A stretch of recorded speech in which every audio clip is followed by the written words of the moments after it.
یہ کہانی ایک ایسی بہن کی ہے جس کے گھر کے حالات بہت ہی تنگ تھے اور وہ فاقوں میں زندگی بسر کر رہی تھی۔ ایک دن اسے اپنے بھائی کی کال آتی ہے۔ اس کا بھائی بول رہا ہوتا ہے کہ کافی دیر ہو گئی ہے، کیونکہ ملاقات نہیں ہوئی تو آج سوچ رہے تھے کہ میں اور بیگم تمہارے پاس کچھ دیر ملنے کے لیے آ جائیں۔ بہن یہ سب سن کر بہت پریشان ہو گئی، کیونکہ گھر میں اس کے پاس بھائی کی خدمت کرنے کے لیے کھانے پینے کے لیے کچھ بھی موجود نہیں تھا۔ کہنے لگی کہ میں باورچی خانے چلی گئی تاکہ ان کے لیے جلدی میں کچھ تیار کر سکوں، پر گھر میں صرف 2-3 آم ہی پڑے تھے۔ جلدی میں 2 گلاس جوس تیار کر لیا تاکہ جیسے ہی بھائی بھابھی آئیں تو زیادہ وقت انتظار نہ کرنا پڑے، جلدی سے وہی آگے رکھ لوں گی۔ جب وہ آئے تو بھائی کے ساتھ ان کی ساس بھی تھی، جو کہ اس سے پہلے کبھی بھی نہیں آئی تھی، تو میں نے 2 گلاس جوس ماں اور بیٹی کے سامنے رکھ دیے اور پانی کا گلاس بھائی کے سامنے رکھ کر کہا کہ مجھے معلوم ہے کہ آپ کو 7 اپ پسند ہے۔ بھائی نے جیسے ہی گلاس منہ سے لگایا تو سمجھ گیا کہ یہ تو پانی ہے۔ بھائی سمجھ گیا کہ بہن کے گھر میں کوئی اور چیز نہیں تھی، اس لیے 7 اپ کا گلاس کہہ کر مجھے پکڑا دیا ہے۔ اب بھائی بھی بہن کی عزت رکھنے کے لیے ایک ایک گھونٹ پیتا ہے کہ ایسا لگے جیسے اس میں 7 اپ ہی ہے۔ اسی دوران ساس نے اس کے بھائی سے کہا، بیٹا 7 اپ میرے معدے کے لیے اچھا ہے، اس لیے میرا جوس تم پی لو اور 7 اپ مجھے دے دو۔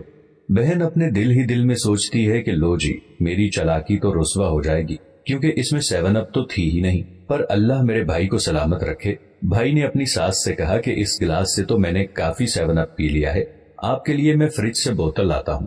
انہوں نے گلاس لیا اور جلدی سے باہر نکلے۔ تھوڑی دیر بعد ہم نے گلاس ٹوٹنے کی آواز سنی۔